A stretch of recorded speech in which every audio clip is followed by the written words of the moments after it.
আসসালামু আলাইকুম। SR cooking house বিডিতে আপনাদেরকে স্বাগত। চলছে তালের ভরা মৌসুম। তাল দিয়ে বিভিন্নজন বিভিন্ন রকম আইটেম তৈরি করছে, তাই আমিও নিয়ে চলে আসলাম তালের একটি সহজ রেসিপি নিয়ে। আজকে দেখাবো আমি কিভাবে তালের বড়া তৈরি করি, তার একটি রেসিপি। অধিকাংশ মানুষই তালের বড়া তৈরি করতে পারে, তবে যাদের তালের বড়া পারফেক্ট হয় না এবং যারা নতুন রাঁধুনি তাদের জন্য আমার এই রেসিপি। এখানে আমি পাকা তাল থেকে তালের রসটা বের করে নিয়েছি। দিয়ে দিলাম নারকেল কোড়ানো। এখানে 1 কাপ মতো নারকেল নিয়েছি। যারা নারকেল খেতে ভালোবাসেন না তারা নারকেলটা স্কিপ করতে পারেন। আমার কাছে মনে হয় নারকেলটা তাল বড়ার স্বাদটা বাড়িয়ে দেয়। দিয়ে দিলাম স্বাদ অনুযায়ী লবণ এবং কিছুটা চালের গুঁড়া। চালের গুঁড়াটা অবশ্যই দেওয়ার চেষ্টা করবেন, কারণ শুধুমাত্র ময়দা দিয়ে তৈরি করলে বড়াটা অনেক নরম হয়ে যায়। দিয়ে দিলাম ময়দা।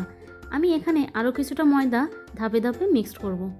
দিয়ে দিলাম চিনি। এবার সব কিছু ভালোভাবে মিক্সড করে নিব। মিশ্রণটা এখানে অনেকটা নরম আছে, তাই এখানে আরও কিছু ময়দা অ্যাড করে ভালোভাবে মিশিয়ে নিব। তবে আপনাদের মিশ্রণটা যদি শক্ত হয়ে যায় তবে লিকুইড দুধটা মিশিয়ে নিতে পারেন, তাহলে স্বাদটা বেড়ে যাবে। মিশ্রণটা যখন এমন হবে তখন বুঝতে হবে এটা বড়ার জন্য রেডি।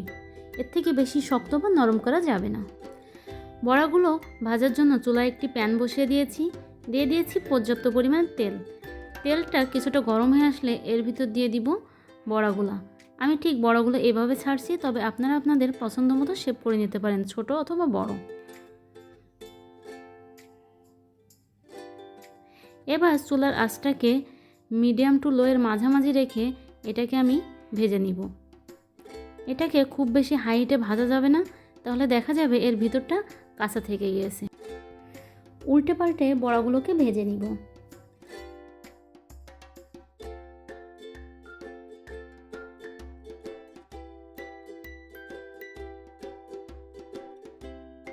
বড়াগুলোতে যখন এরকম সুন্দর কালার চলে আসবে তখন এটাকে নামিয়ে নিব।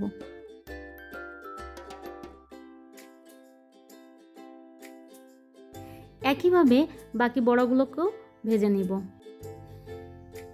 তালের এই মৌসুমে চাইলে পাকা তালের রসটা সংরক্ষণ করা যায়, সেজন্য আপনাদেরকে তাল থেকে খুব ভালোভাবে রসটা বের করে নিতে হবে। তারপরে এ থেকে পানিটা ঝরিয়ে নিয়ে ডিপ ফ্রিজে এয়ারটাইট বক্সে করে রাখতে পারবেন। 2 থেকে 3 মাস এটা অনায়াসে ভালো থাকবে।